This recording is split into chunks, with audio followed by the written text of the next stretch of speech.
When you look back through the history of the Dallas Cowboys, they've had some really good wide receivers featured on their team. The all-time greats like Bob Hayes and Drew Pearson. They had Michael Irvin spend his entire career there, making it to the Hall of Fame. And more recently, Dez Bryant and Amari Cooper have both been good as well. The next name that I think we're going to add to this list is Michael Gallup. A former third-round pick out of Colorado State, Gallup is already turning heads in his 2 brief seasons in the NFL. He's already developing into a really good player. During the 2019 season, Gallup only appeared in 14 games due to an injury. During that time, he amassed over 1,100 receiving yards while averaging a ridiculous 16.8 yards per reception. He made some truly spectacular plays last year, and I think he's only going to get better. What impressed me as I went through his film is how finely tuned his routes have become. He already plays like a veteran with his hand placement to break contact against press, and there's a level of subtlety to the way he stems his routes. He knows how to collect a cornerback and then position his body before the break in order to create separation. This consistency is what opens up windows for his quarterback. With how aggressive he is at attacking the ball out of the air, he's a receiver that I really like entering his 3rd season. Now, a moment ago, I mentioned that he missed some time because of an injury. This happened back in Week 2 when he tore his left meniscus. He came back after missing 2 games to play against the Packers in Week 5. While in this game, he was only listed as questionable, Gallup had a monster performance, gaining 113 yards and a touchdown. Here's that score in the 3rd quarter. Lining up on the outside, Gallup ran a stop-and-go route. Based on the Cowboys' route combinations, it seems like they were expecting man coverage from the defense. However, the Packers are actually playing cover 3 buzz. Gallup takes off and stops at the 34-yard line, attempting to bait the cornerback. Trayvon Williams doesn't bite on this route. For most quarterbacks and in most situations, this would be an automatic tell to not throw against this coverage. With the goal to stop and go to bait the cornerback to jumping on this portion of the route, the receiver likely won't be winning deep. That's exactly what happened here. Since the Cowboys were already down 28 though, Dak threw the ball up anyways to give his receiver a chance. Gallup adjusted the ball that was thrown inside to beat Williams' leverage, and he somehow came down with it. He made a ridiculous covered catch, proceeded to fight off Williams to the ground, and then he dragged the safety into the end zone for the touchdown. Plays like this were pretty common for Gallup this season. I was shocked at his jaw-dropping ability to create in this offense. When he would slip a tackle on a drag route and pick up extra yards, I was really impressed with just how he moved in space. In easily his biggest performance of the season, Gallup collected 98 yards and 3 touchdowns against Washington in Week 17. While this game did end up being meaningless for Dallas since the Eagles clinched the division the week prior, Gallup still made some pretty awesome plays. Now, we won't spend a ton of time talking about this game since the Redskins were utter trash last season, but there is one play in particular that I want to highlight for you in this video. It was one of those 3 touchdowns. After stemming his route outside his defender, pretending like he was going to run a dig at the baseline, Gallup attempted to drop his hips for his pivot. The goal of this play is to get the defender to turn his body away from his true intent on the play, which is the opposite direction. After Gallup made contact, the cornerback grabbed onto his outside shoulder. This probably should have been a holding penalty called on the defense, however, it wasn't called, but it honestly didn't really matter. Gallup made the most on this play anyways. He broke free of the contact, high-pointed the ball from the quarterback, and then dragged both of his feet in bounds to secure the score. Now, I don't care if this catch is against the best defense or the worst defense in the entire NFL, it's still a really good play. Before we move on and break down one of Gallup's best routes during the 2019 season, I wanted to thank Manscaped.com for being the sponsor of this week's video. If you're a hairy guy and you deal with, an uncomfortable amount of hair all over your body, look no further than Manscaped. Their Perfect Package 3.0 kit has all the tools you need to keep your family jewels clean. This kit includes the new Lawnmower 3.0 trimmer, which is the only trimmer on the market with advanced skin-safe technology. This helps reduce nicks and cuts from all of your manscaping accidents. Plus, it's water-resistant, which makes it perfect for use in the shower. When you purchase this kit at Manscaped.com, you'll also get a replacement blade refill for the trimmer delivered to your door every 3 months. In addition to the trimmer, this kit includes the Crop Preserver Ball Deodorant and the Crop Reviver Toning Spray. Plus, for a limited time only, and if you use my promo code SAMGOLD, you get 20% off your order, free shipping, and 2 free gifts: the Shed Travel Bag and the Manscaped Anti-Shaving Boxer Briefs. This is a great deal exclusive to this channel, so make sure you check it out. Let's look at one of Gallup's best routes during the 2019 season. Gallup is absolutely dynamic running the dig route. On his 15 targets, he gained close to 300 yards and a touchdown. That's a whopping 19.5 yards per attempt. What would happen is the Cowboys would take the dig route and then they would pair it with one of their most frequently called concepts in short yardage situations. This play is called a mesh concept. Together, these routes would create a triangle read for the quarterback.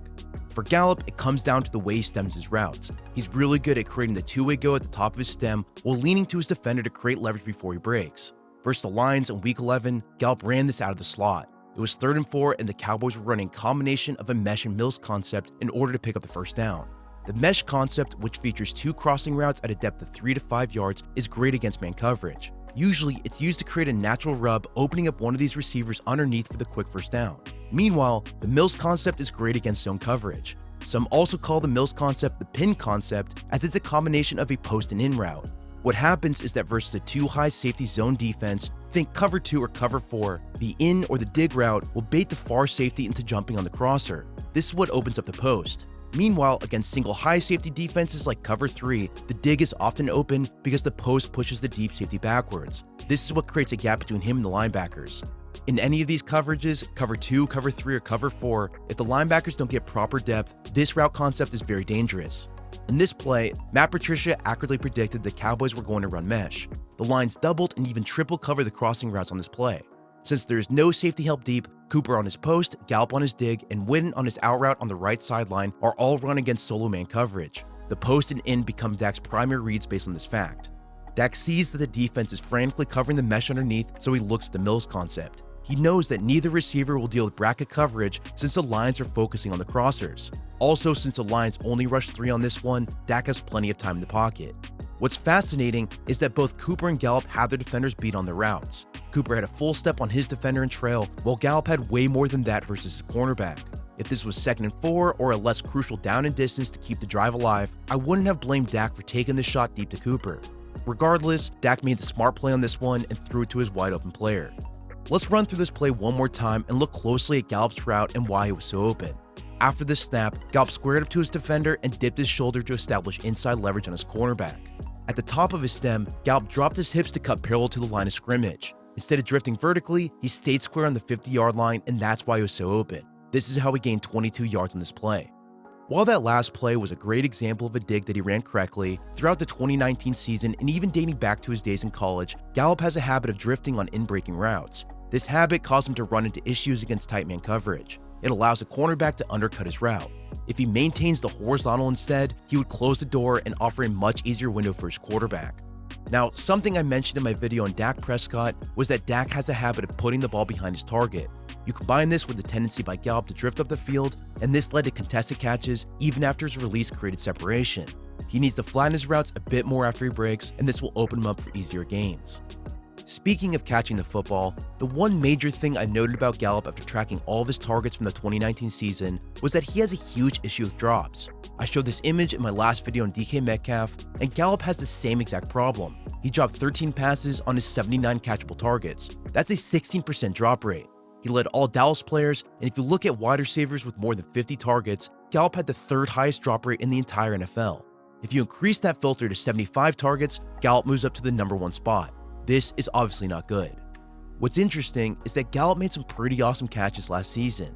There were times when he knew he was about to be hit, and he still pulled it in anyways. However, on a simple hitch route that is placed slightly too high, the ball will just bounce off his hands.